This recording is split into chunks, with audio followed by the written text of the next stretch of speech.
Good morning, Grace, and welcome to your local news broadcast. I'm Sarah, and I'm joined with Matt. What are we talking about today? Today we're talking about the huge contest taking place between the goddesses today. It was reported that right after a banquet, a few of the goddesses began fighting over some prize that would declare them to be the fairest. What's that all about? Apparently, during the banquet, a golden apple labeled "for the fairest" was tossed into the room. Since the goddesses seemed to want to prove themselves better than all the others, they began arguing about who was really the fairest. Rumor has it that the evil goddess Eris had something to do with the conflict, but we can't say for sure. After the harsh disagreement between them, the only candidates remaining were Hera, goddess of marriage, Athena, goddess of battle strategy, and Aphrodite, the goddess of beauty.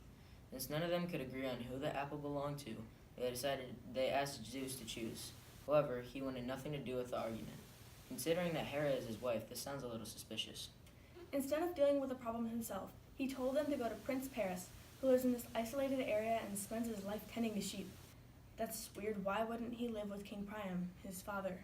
I heard it was about this prophecy that one day Paris would destroy his father's country, but I don't really... What? Oh, nothing. The goddesses arrived, and they asked Paris to choose who was the fairest goddess.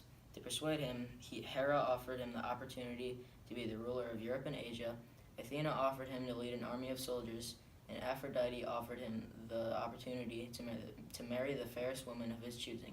In my opinion, if he doesn't choose to be the lord of Europe and Asia, then that's just dumb. You think so? I'd rather lead an army and get all the glory, but who would choose a wife over unlimited power? Yeah, Aphrodite needs to step up her persuasion tactics. Nobody cares about that stuff. Regardless, it's got to be a very tough decision. Tomorrow, we will reveal who Paris gives the apple to. At the end of the day, we all need to remember that this is just another stupid ego competition among some of the goddesses. It's really not that big of a deal. I agree. It's not like it's going to start a war or anything. Wouldn't that be crazy? Until then, this is Matt and Sarah signing off.